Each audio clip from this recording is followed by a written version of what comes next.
Sally. Sally was coming down the lake road, so I waved to her and called her by name. I always liked to see Sally. I liked all of them, you understand, but Sally's the prettiest one of the lot. There just isn't any question about it. She moved a little faster when I waved to her. Nothing undignified. She was never that. She moved just enough faster to show that she was glad to see me, too. I turned to the man standing beside me. "That's Sally," I said. He smiled at me and nodded. Mrs. Hester had brought him in. She said, "This is Mr. Gellhorn, Jake. You remember, he sent you the letter asking for an appointment." That was just talk, really. I have a million things to do around the farm, and one thing I just can't waste my time on is mail. That's why I have Mrs. Hester around. She lives pretty close by. She is good at attending to foolishness without running to me about it. And most of all, she likes Sally and the rest. Some people don't. "Glad to see you, Mr. Gellhorn," I said. "Raymond J. Gellhorn," he said, and gave me his hand, which I shook and gave back. He was a largish fellow, half a head taller than I, and wider, too. He was about half my age, 30-ish. He had black hair, plastered down slick, with a part in the middle, and a thin mustache, very neatly trimmed. His jawbones got big under his ears and made him look as if he had a slight case of mumps. On video, he'd be a natural to play the villain, so I assumed he was a nice fellow. It goes to show that video can't be wrong all the time. "I'm Jacob Folkers," I said. "What can I do for you?" He grinned. It was a big, wide, white-toothed grin. "You can tell me a little about your farm here, if you don't mind." I heard Sally coming up behind me, and I put out my hand. She slid right into it, and the feel of the hard, glossy enamel of her fender was warm in my palm. "A nice automobile," said Gellhorn. That's one way of putting it. Sally was a 2045 convertible with a Hennis Carlton positronic motor and an Armat chassis. She had the cleanest, finest lines I've ever seen on any model, bar none. For 5 years she'd been my favorite, and I'd put everything into her I could dream up. In all that time, there'd never been a human being behind her wheel. Not once. "Sally," I said, patting her gently, "meet Mr. Gellhorn." Sally's cylinder purr keyed up a little. I listened carefully for any knocking. Lately, I'd been hearing motor knock in almost all the cars, and changing the gasoline hadn't done a bit of good. Sally was as smooth as her paint job this time, however. "Do you have names for all your cars?" asked Gellhorn. He sounded amused, and Mrs. Hester doesn't like people to sound as though they were making fun of the farm. She said sharply, "Certainly. The cars have real personalities, don't they, Jake? The sedans are all males, and the convertibles are females." Gellhorn was smiling again. "And do you keep them in separate garages, ma'am?" Mrs. Hester glared at him. Gellhorn said to me, "And now, I wonder if I can talk to you alone, Mr. Folkers?" "That depends," I said. "Are you a reporter?" "No, sir. I'm a sales agent. Any talk we have is not for publication. I assure you, I am interested in strict privacy." "Let's walk down the road a bit. There's a bench we can use." We started down. Mrs. Hester walked away. Sally nudged along after us. I said, "You don't mind if Sally comes along, do you?"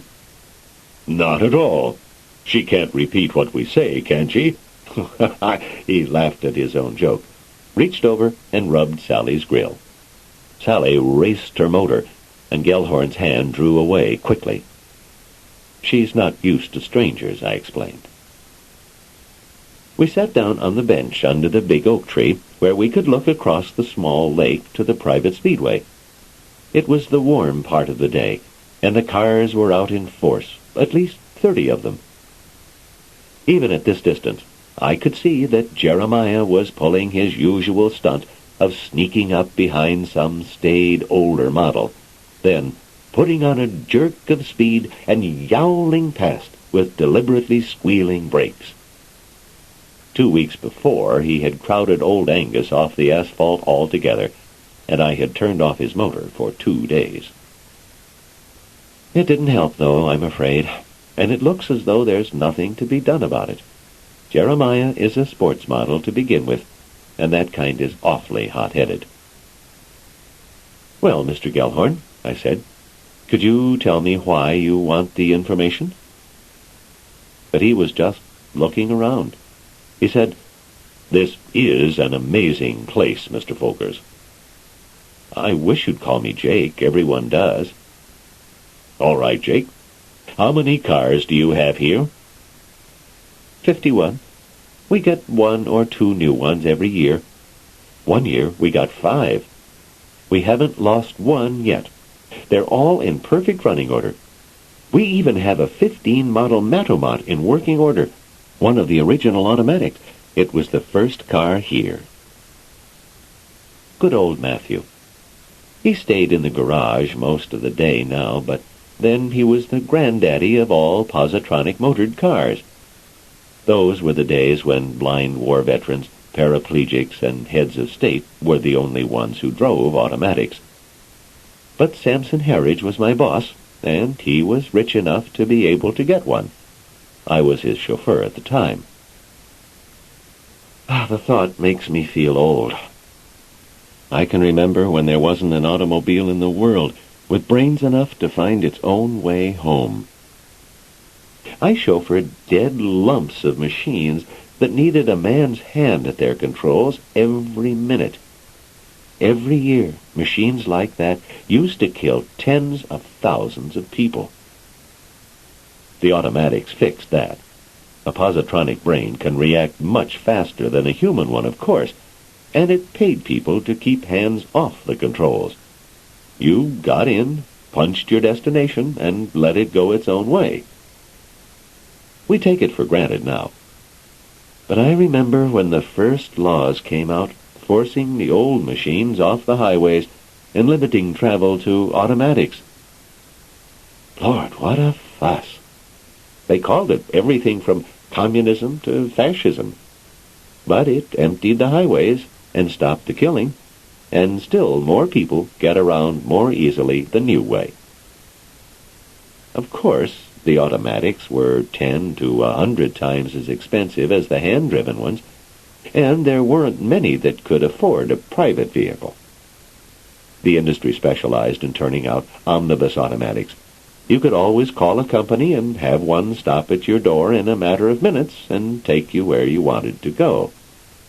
Usually you had to drive with others who were going your way, but what's wrong with that?